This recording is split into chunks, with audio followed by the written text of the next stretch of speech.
Hi class, let's look at the relationship between temperature and relative humidity throughout the course of the day. Okay, this is slide number 12 on the PowerPoint presentation found on Canvas. And we show temperature and relative humidity curves throughout the course of a 24-hour period, midnight to noon to midnight. And this is a pretty typical scenario. The temperature curve that we see here and the relative humidity curve that we see here. All right, so we can relate our one equation here. Relative humidity equals the mixing ratio divided by the saturation mixing ratio. All right, we're going to make one assumption. So we're going to, and it's not a good assumption, but we're going to assume that the mixing ratio does not change throughout the course of the day. Okay, again, it's not a good assumption, but for our purposes, let's just work with that. All right, and so mixing ratio, the numerator is going to stay constant throughout the course of the day, and so as we then start at midnight, and mixing ratio staying constant, we know that throughout the course of the night that there's more outgoing terrestrial radiation than incoming solar radiation. There is no incoming solar radiation for quite a while, and so our temperature is decreasing.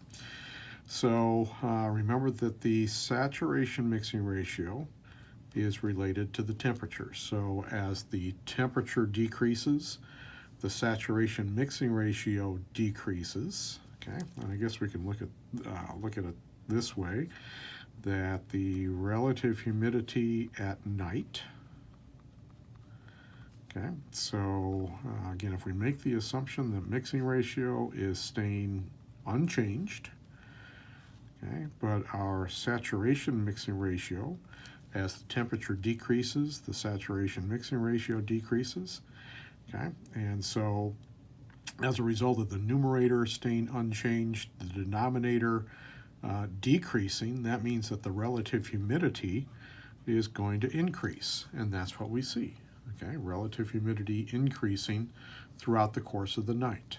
Okay, and in reality, you know, at the coldest part of the day, okay, so at the coldest part of the day, that's when we typically find our highest relative humidity. Okay, so at the time of the day when the temperature is lowest, that's when the relative humidity is typically highest. Okay, now during the daytime, if we look at relative humidity during the day, again, we're going to, our assumption is the mixing ratio is staying unchanged.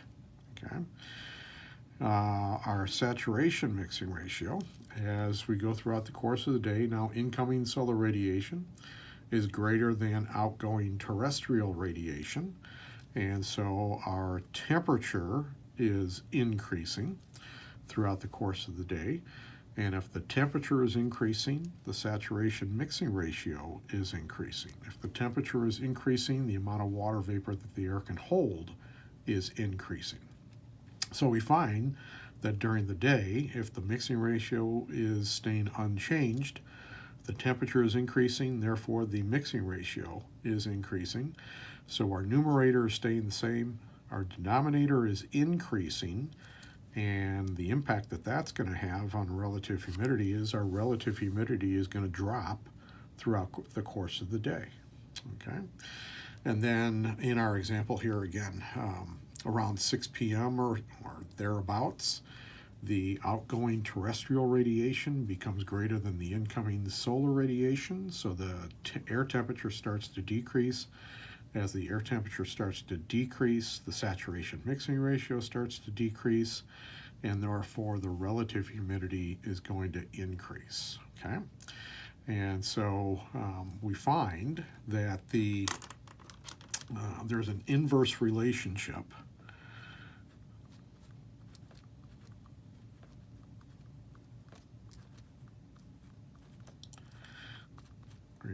relationship. There's an inverse relationship between air temperature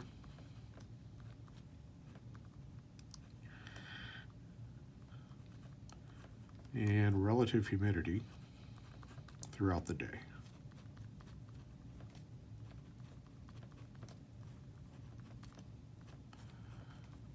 Okay, as the temperature decreases, relative humidity increases. As the temperature increases, relative humidity decreases. Okay. And so, well, let's see, one other thing I wanted to ask regarding this figure, just a nice practical question. On this particular example, wherever this location is, whatever day of the year this is, for this particular graph, would there be dew on the grass during the morning, say 6 o'clock in the morning? Okay. And so remember, in order for dew to form, the air has to be saturated. Okay, relative humidity has to be 100%. So in this particular example, it looks like relative humidity gets up to about 70%. So on this particular day, they did not hit the dew point temperature, and therefore relative humidity did not reach 100%, and dew would not have formed in this particular example. Okay, so again, the takeaway from this figure is the inverse relationship between air temperature and relative humidity.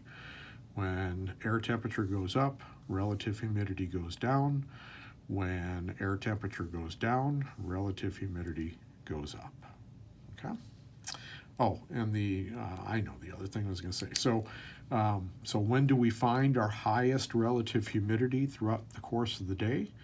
Okay, it's when the air temperature is lowest. So the greatest relative humidity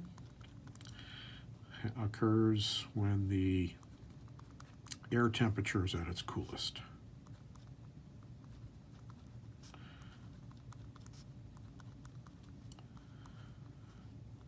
Okay, and the other way around, when is the relative humidity at its lowest?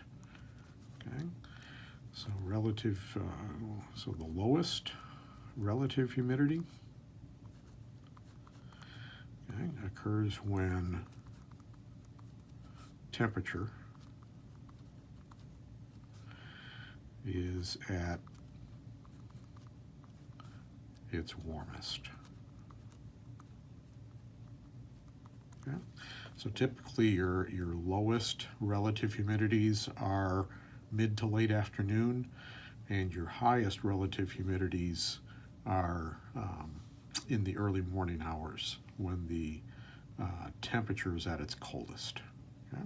All right. Hope that makes sense. Let me know if it doesn't, and we can talk about it some more.